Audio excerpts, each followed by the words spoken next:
Baik, jadi sekali lagi selamat siang, salam. Shalom. Baik, salam jumpa kembali dalam pelajaran pendidikan agama Kristen dan tetapi untuk hari ini. Bagaimana? Apa kabar semua? Sehat? Sehat. Semangat? Semangat. Oke, kalau masih sehat, masih semangat, sebelum kita mulai dengan proses pembelajaran kita pada saat ini, Bapak minta salah seorang siswa untuk memimpin kita dalam doa.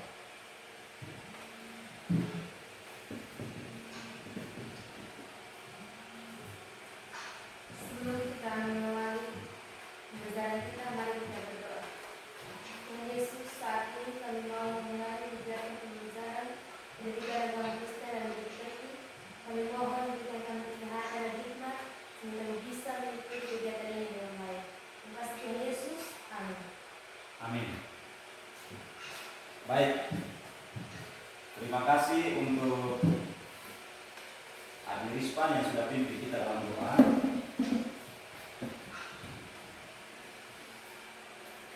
Anak-anak sekalian, siang ini sebelum kita lanjut dengan materi yang baru, Bapak punya beberapa pertanyaan untuk kalian semua. Yang pertama, minggu lalu itu kita belajar tentang materi topiknya apa? Gereja sebagai umat Allah yang baru. Oke, gereja sebagai umat Allah yang Baru. Dalam topik itu ada satu hal yang kita diskusikan secara luar biasa. Ada satu pertanyaan kritis. Gereja adalah gedung atau orang? Sekali Bapak ulangi, pertanyaan kritisnya waktu itu yang sempat didiskusikan adalah gereja apakah sebuah gedung atau orang? Kesimpulan diskusi kita pada saat itu adalah gereja adalah Orang-orangnya. orang. Jadi bukan sekedar sebuah Gedung. Hari ini kita masih tetap belajar dalam seputaran gereja. Tetap tidak jauh-jauh dari topik yang namanya gereja. Hari ini kita akan belajar di bab 2. Topiknya adalah mengenal gereja. Jadi kita akan berusaha belajar untuk lebih mengenal lagi gereja kita, bahkan gereja yang berkembang di sekitar kita, bahkan di Indonesia secara khusus ini. Baik, anak-anak sekalian, tentu topik ini mengenal gerejaku ada satu harapan besar. Ada satu harapan sekiranya ketika kita sudah melangsungkan kegiatan ini, maka paling tidak ada hal-hal ini yang harus kita wujudkan, yang harus kita capai, yang harus menjadi target untuk kemudian bisa kita wujudkan. Jadi itu yang kita sebut dengan tujuan pembelajaran. Jadi tujuan pembelajaran kita dalam topik bab kedua ini mengenal gereja itu ada 7. Yang pertama, menghayati karya Allah dalam pertumbuhan gereja. Jadi yang pertama adalah menghayati karya Allah dalam pertumbuhan gereja. Yang kedua, menunjukkan sikap menghargai karya Allah dalam pertumbuhan gereja. Ketiga, memahami bahwa ada bermacam gereja di dunia yang dilahirkan dari berbagai perpecahan. Keempat, menjelaskan hubungan antara gerejanya dengan gereja-gereja lain dalam sebuah bagian gereja. Yang kelima, menyebutkan sejumlah bentuk kerjasama di antara gereja dengan gereja yang lain yang ada di sekitarnya. Yang keenam, menjelaskan bahwa perpecahan gereja bertentangan dengan kehendak Tuhan Yesus yang menginginkan muridnya hidup damai dan saling mengasihi. Dan yang terakhir, kita diharapkan bisa menyusun rencana kerjasama antara remaja atau pemuda-pemudi dari bermacam-macam gereja di wilayahnya. Jadi itu adalah tujuan pembelajaran kita. Baik, dari tujuan pembelajaran ini tentu ada alat. Ada alat yang kita gunakan dan ada cara untuk mewujudkan. Sekali lagi, untuk mewujudkan 7 tujuan pembelajaran tadi yang Bapak sudah jelaskan, maka ada alat yang kita gunakan dan ada cara yang kita pakai sehingga tujuan pembelajaran itu bisa diwujudkan. Alat yang Bapak maksudkan itu adalah media pembelajaran yang akan kita gunakan. Jadi kita medianya hari ini cukup bervariatif.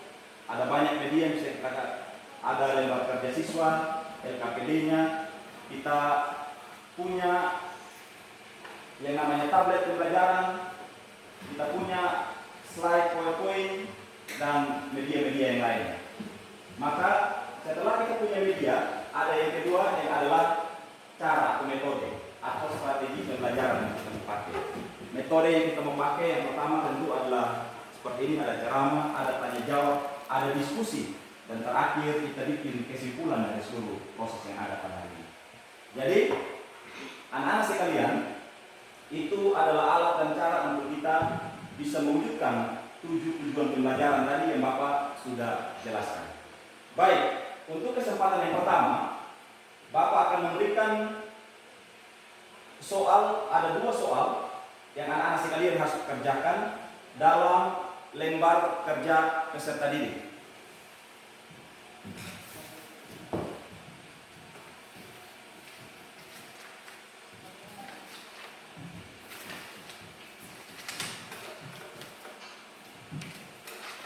Baik, jadi dalam lembar kerja peserta didik ini ada 2 pertanyaan. Yang pertama, tulislah 10 nama gereja yang kamu ketahui.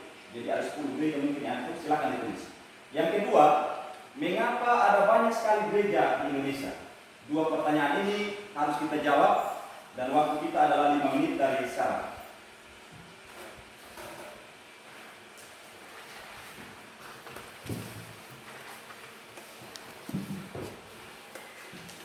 Silakan dikerjakan. Siapa Pak?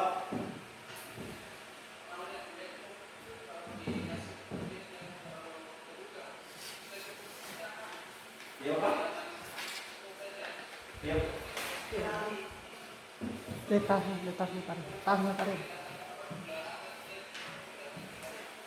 Begini Pak? Begini? Pas Bapak? Ibu pasnya.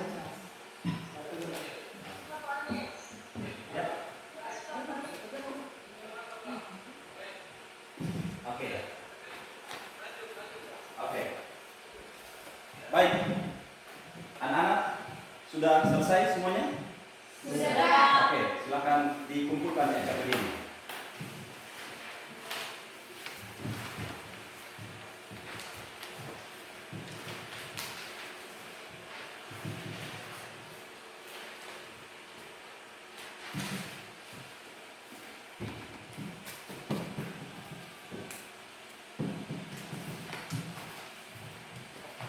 Baik, LKPD ini menjadi penting bagi Bapak untuk mengetahui seberapa jauh pemahaman awal dari semua anak-anak sekalian tentang topik yang akan kita pelajari pada hari ini. Yang kedua, di depan ada semua anak-anak sekalian ada yang namanya tablet pembelajaran. Silakan dibuka masing-masing.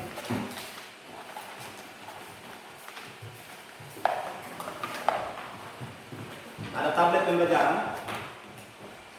Anak-anak sedikit silakan menghidupkan dan membuka.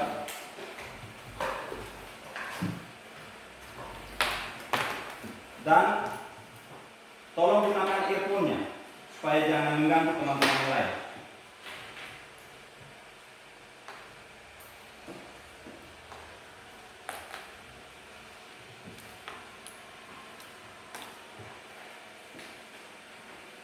Baik, sudah silakan gunakan earphone semua.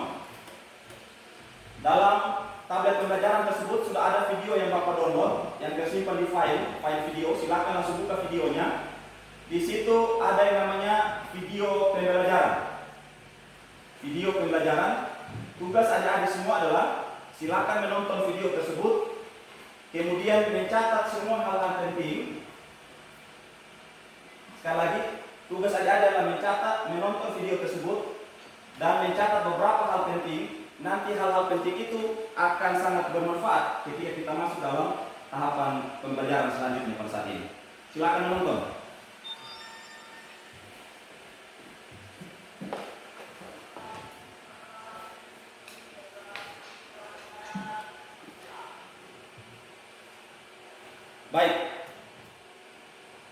untuk kegiatan nonton selesai.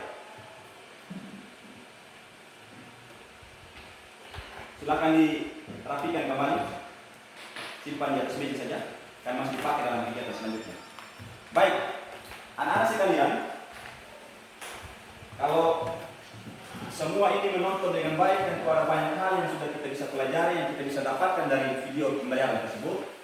Selanjutnya, Bapak akan membagi kalian dalam 2 kelompok, kan ini hanya 6 orang.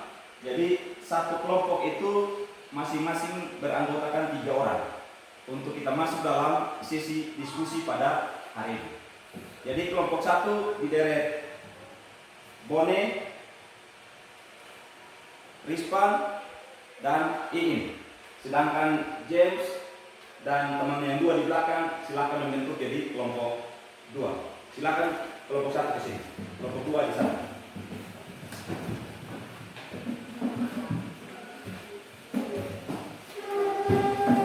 Baik, ambil bukunya dengan tablet pembelajaran sekalian. Tablet pembelajaran dulu ya.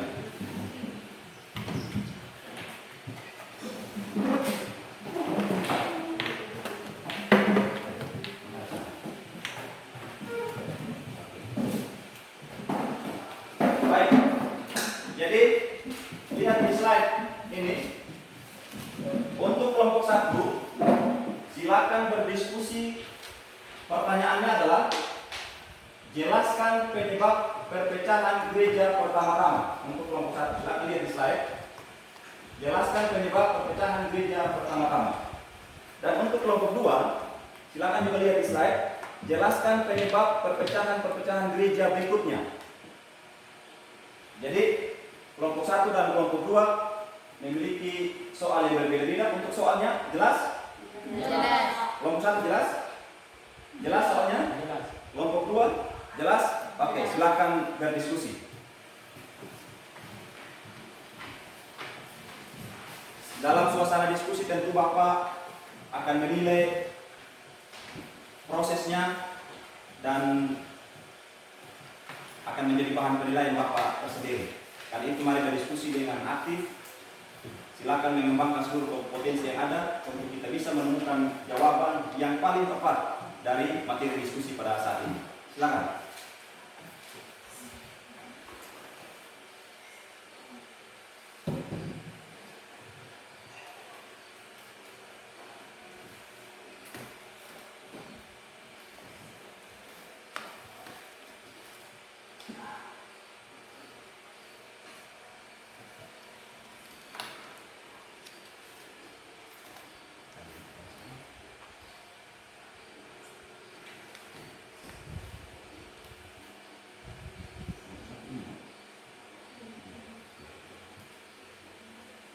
Baik, jadi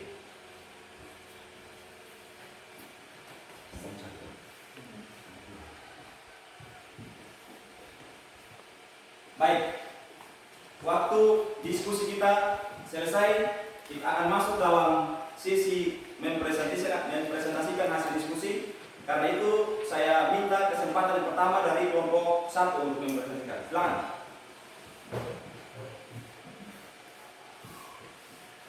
Terima kasih atas waktu dan kesempatan yang diberikan kepada kami.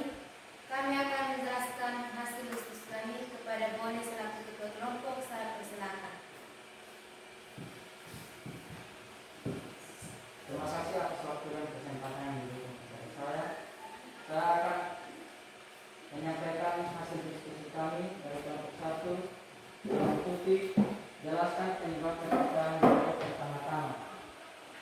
Jawab. Penyebab perpecahan gereja pertama-tama terjadi karena perbedaan pandangan atau tafsiran dari 2 kelompok. Kelompok pertama yang dipimpin oleh Petrus dan Yakobus berpendapat bahwa orang yang ingin jadi orang Kristen harus terlebih dahulu jadi orang Yahudi, harus disunat dan wajib menjalankan seluruh hukum Taurat. Kelompok 2 yang dipimpin oleh Paulus berpendapat bahwa untuk menjadi orang Kristen tidak perlu menjadi Yahudi terlebih dahulu dan tidak perlu dibebani dengan aturan-aturan Taurat. Demikian hasil diskusi kami. Waktu dan kesempatan kami kembalikan. Oke, kita beri aplaus untuk pemerintah. Baik, nanti setelah selesai mempresentasikan hasil diskusi baru ada sesi saling tanya jawab. Kelompok 2 silakan. Terima kasih atas waktu dan kesempatan yang diberikan kepada kami. Kami dari kelompok 4 akan menyampaikan hasil kelompok 2 akan menyampaikan hasil diskusi kami. Kepada ketua kelompok, saya waktu dan kesempatan saya persilakan. Oke. Silakan. Terima kasih atas waktu dan kesempatan yang diberikan kepada saya. Saya akan membaca hasil diskusi kami dari kelompok 2 dengan topik perpecahan gereja berikutnya. Nomor 1, di Korintus terjadi perpecahan gereja ketika orang-orang saling berkelompok berdasarkan rasul-rasul tertentu. Ada yang mengaku sebagai anggota golongan Paulus, Apolos, Kefas, Petrus, atau bahkan di Korintus masing-masing menganggap pemimpinnya lebih hebat daripada yang lain. Nomor 2, perpecahan berikutnya yang terjadi di Korintus ialah ketika anggota-anggota jemaat di sana membangga-banggakan diri mereka berdasarkan karunia-karunia roh yang mereka miliki. Nomor 3, perpecahan-perpecahan berikutnya terjadi antara gereja timur, gereja Katolik Timur atau gereja Ortodoks dengan gereja Barat, gereja Katolik Roma. Nomor 4, perpecahan lebih lanjut terjadi pada tahun 1517 ketika Martin Luther melakukan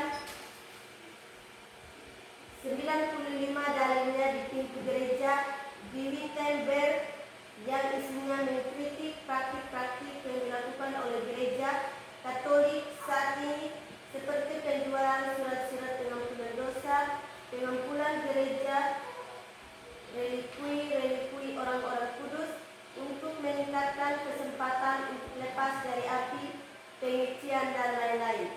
Nomor 5, perpecahan-perpecahan lainnya terus terjadi terutama ketika mengalami perbedaan pemahaman tentang ajaran ataupun praktik ibadah dan organisasi gereja. Seringkali pertikaian antara individu-individu tertentu memecah belah gereja. Hubungan yang rusak menyebabkan satu atau beberapa orang keluar dari gereja lalu mendirikan gereja baru. Oke, kita beri aplaus untuk kelompok. Demikianlah hasil diskusi kami dari kelompok 2. Jika ada yang mau bertanya dari kelompok 1, waktu dan kesempatan saya persilakan. Oke, silakan. Baik, jadi anak-anak sekalian, terima kasih banyak. Kita sudah boleh mengemukakan pendapat dengan baik sekali. Kita sudah mempresentasikan hasil diskusi dengan baik sekali. Sesi berikutnya, Bapak berikan kesempatan kepada 2 kelompok ini untuk saling tanya jawab. Kalau ada hal-hal yang kurang jelas, supaya kelompok 1 bisa bertanya kepada kelompok 2, begitupun sebaliknya. Kelompok 2 bertanya kepada kelompok 1. Kalau kelompok 1 bertanya kelompok 2, tugas kelompok 2 adalah menjawab pertanyaan yang diberikan oleh kelompok 1. Silakan, ada yang bertanya? Oke, silakan. Terima kasih atas waktu dan kesempatan yang diberikan kepada saya. Saya dari kelompok 1 ingin bertanya kepada kelompok 2. Mengapa perpecahan gereja sering dan terus terjadi dari zaman dahulu hingga sampai dengan saat ini? Terima kasih. Oke, pertanyaan bagus sekali. Jadi, mengapa perpecahan gereja itu yang sering sekali terjadi sejak dari zaman dulu sampai dengan saat ini masih sering terjadi perpecahan gereja? Kenapa kira-kira? Silakan diskusi kelompok 2.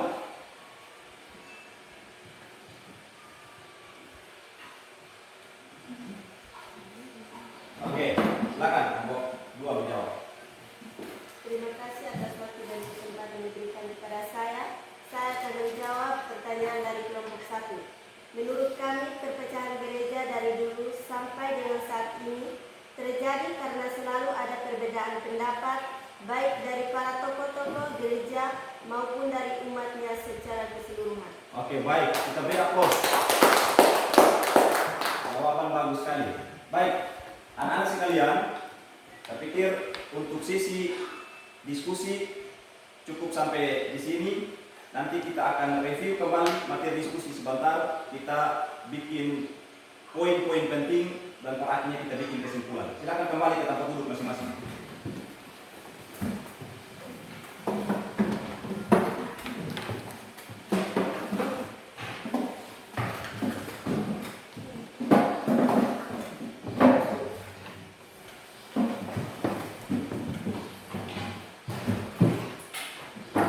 Baik, jadi sekarang tugas kita bersama adalah kita kembali mereview tentang materi diskusi tadi, bahkan materi hari ini secara keseluruhan, dan pada akhirnya kita temukan poin-poin pentingnya dan kita rumuskan dalam sebuah kesimpulan atau rangkuman. Baik, kita mulai dari perpecahan gereja pertama-tama. Ada tayangan di slide, silakan dilihat. Perpecahan gereja pertama-tama itu penyebabnya karena dia terjadi karena ada perbedaan pandangan atau ada perbedaan pendapat dari beberapa tokoh gereja pada saat itu, beberapa rasul, tentang syarat menjadi pengikut Kristus. Nah, pertentangan itu yang tadi sudah dijelaskan secara baik oleh kelompok 1, yakni dari kubu Petrus dan Yohanes, dan yang kedua adalah kubu Rasul Paulus. Jadi kubu Petrus atau Yohanes dia bilang begini, sederhananya begini. Kalau kau menjadi orang Kristen, maka pertama kita harus jadi Yahudi, harus sunat, dan harus melakukan hukum Taurat. Kelompok Rasul Paulus bilang begini, menjadi orang Kristen tidak perlu harus jadi orang Yahudi, harus disunat, harus melakukan hukum Taurat. Dia bisa langsung datang kepada Yesus. Itu menurut kelompok Rasul Paulus. Bertentangan antara dua kelompok ini. Akibat dari pertentangan ini terjadilah perpecahan-perpecahan yang pertama-tama tadi itu. Tetapi Bapak melanjutkan dengan menjelaskan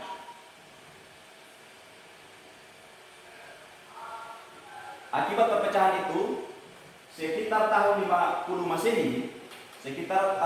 Masehi, diadakan persidangan di Yerusalem yang dikenal sebagai Konsili Yerusalem atau Konferensi Apostolik. Apa isinya?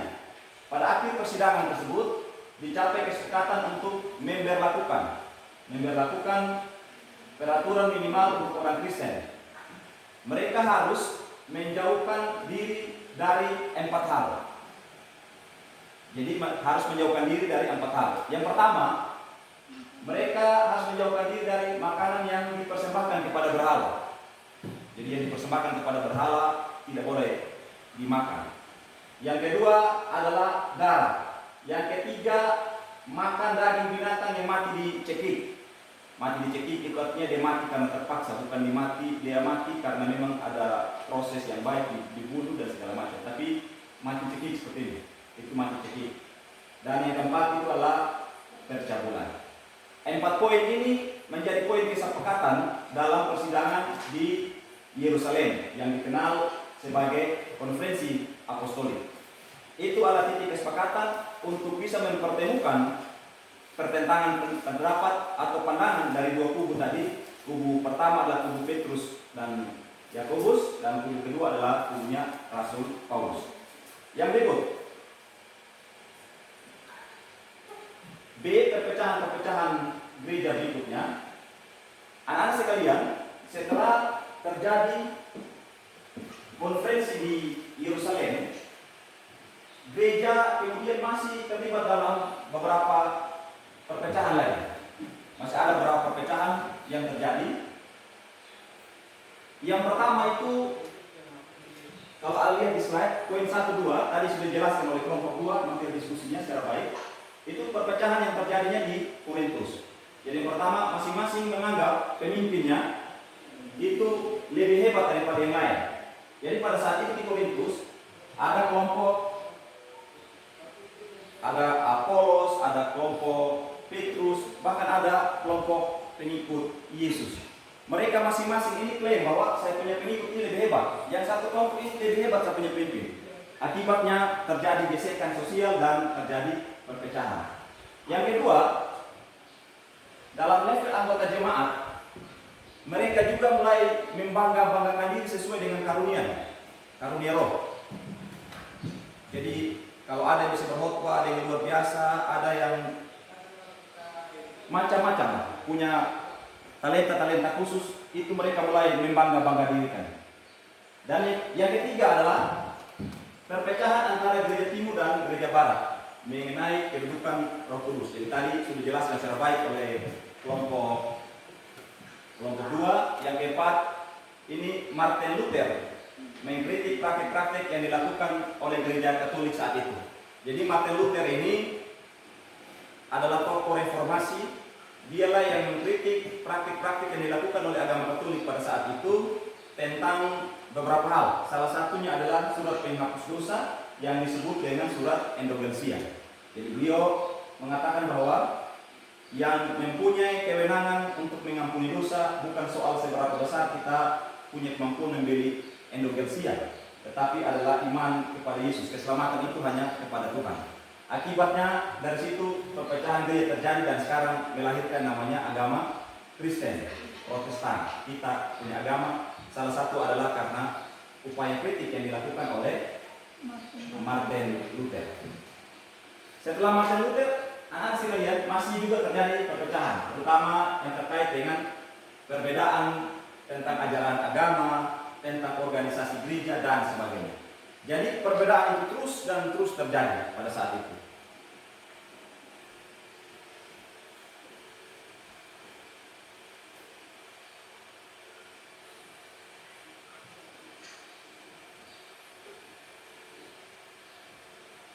Baik.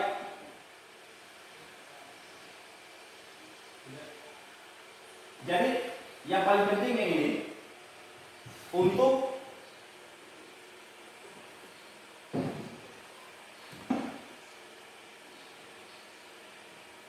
di Indonesia sendiri, anak-anak sekalian, kita coba lihat lagi.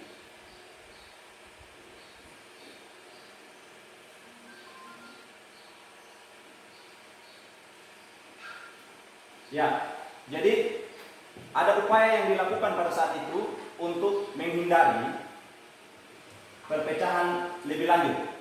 Jadi secara khusus pada tanggal 25 Mei tahun 1950 dibentuklah Dewan Gereja di Indonesia yang sekarang kita kenal dengan namanya adalah Persekutuan Gereja Indonesia atau PGI. Jadi baru-baru sidang PGI ini dilaksanakan di Sumba. Kita bersyukur sekali diberi kesempatan untuk bisa menjadi tuan rumah dari sidang ini.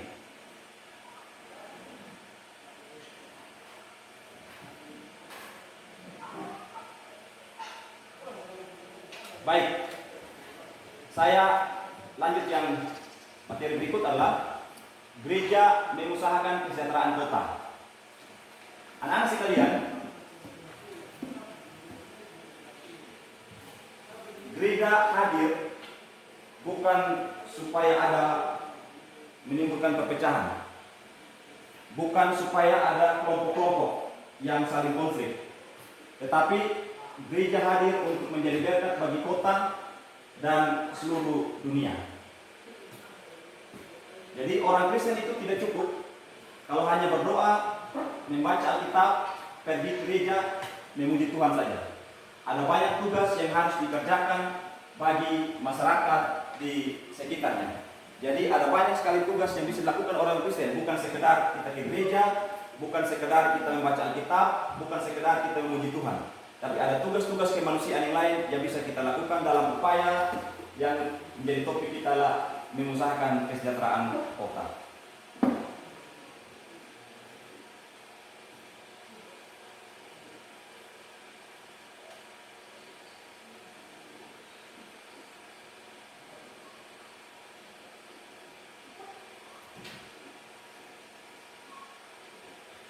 Baik, anak-anak, itu adalah beberapa hal yang terkait dengan materi kita hari ini.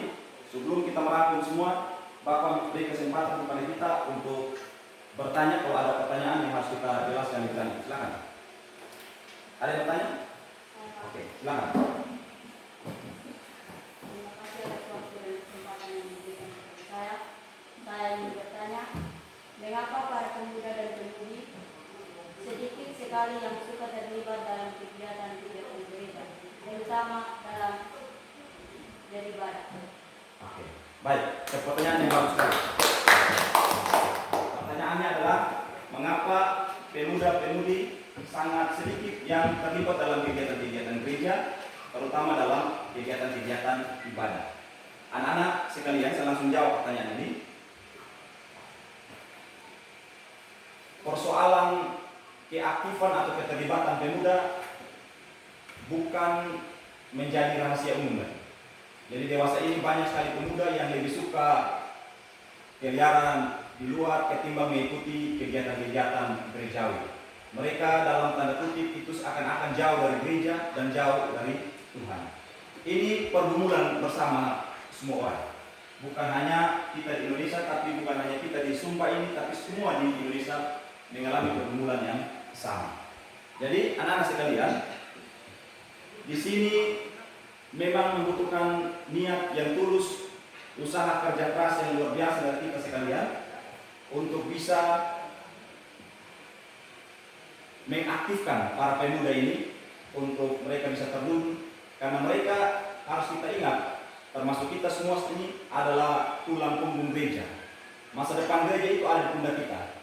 Jadi kalau pemuda-pemudi ini mereka sudah jauh dari gereja, jauh dari kegiatan-kegiatan ibadah, maka dengan sendirinya mereka akan jauh dari Tuhan dan nasib gereja, masa depan gereja akan sangat dipertanyakan ke depan. Saya pikir tugasnya harus kita betul-betul bergandengan tangan semua pihak, bagaimana bertanggung jawab, mulai dari pendidikan keluarga, lembaga pendidikan seperti saat ini, pemerintah, semua saling merangkul, sehingga pemuda tadi yang dalam tanda kutip agak jarang dalam melibatkan diri dalam kegiatan gereja, ke depan bisa lebih baik lagi untuk melakukan berbagai kegiatan gereja. Tapi demikian ya. Oke, baik, terima kasih.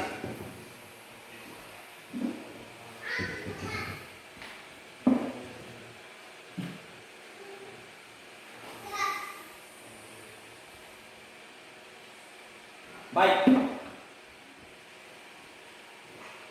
kita sudah mereview sejenak tentang materi yang baik yang sudah kita diskusikan maupun yang belum kita diskusikan.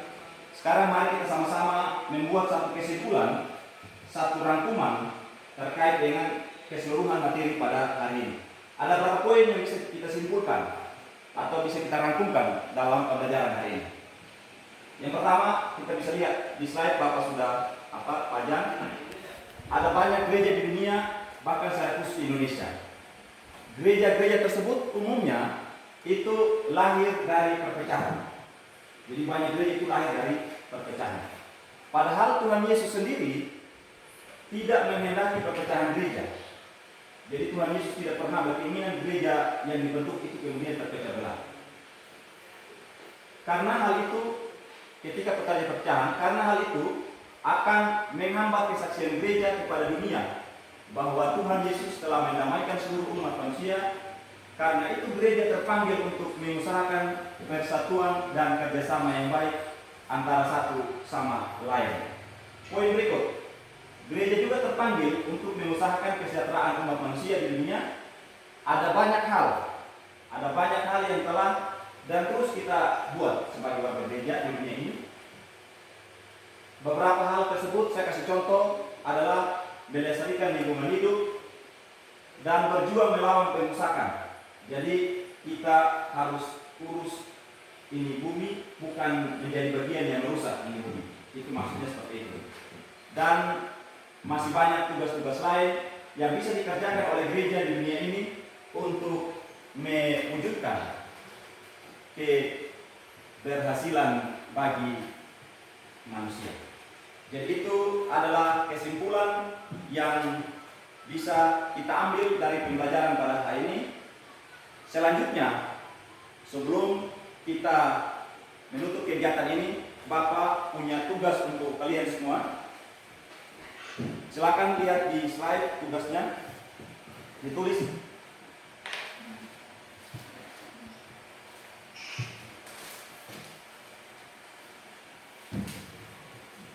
Silakan ditulis.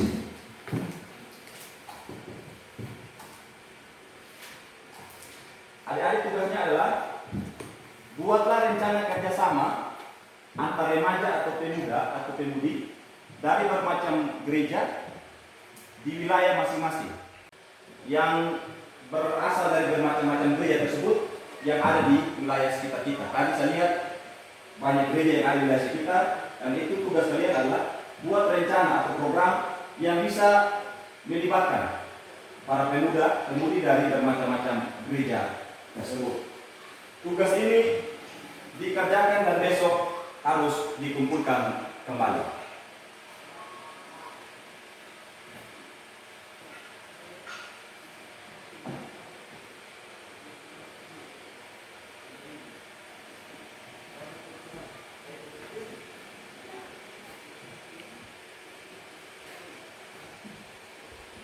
Baik, sudah tulis semuanya?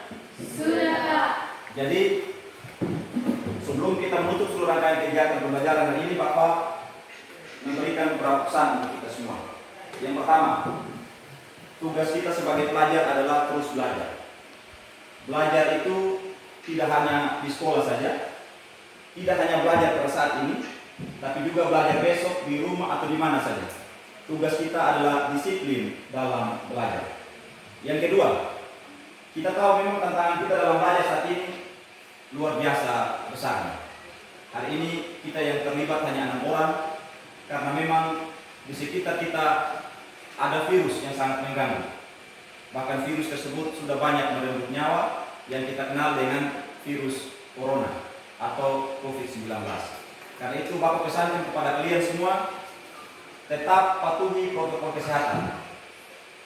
Sekali lagi, tetap patuhi protokol kesehatan, karena ketika kita bisa mematuhi protokol kesehatan, maka kita pasti akan terhindar dari bahaya virus tersebut. Itu adalah beberapa pesan dari Bapak. Sekali lagi, terus semangat, jangan merasa malas, takut karena situasi kita yang memang tidak terlalu memberi kebebasan untuk kita menikmati pembelajaran seperti sebelum ada pandemi virus corona. Yang terakhir, sebelum kita menutup seluruh rangkaian proses pembelajaran kita pada saat ini, saya minta satu orang untuk memimpin kita dalam doa. Silakan, siapa? Oke, silakan.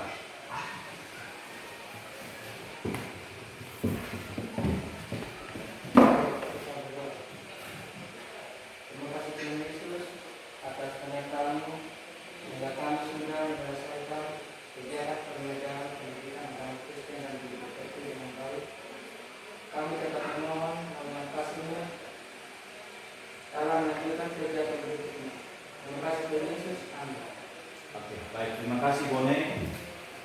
Dengan berakhirnya doa tadi, maka proses pembelajaran kita untuk saat ini telah selesai.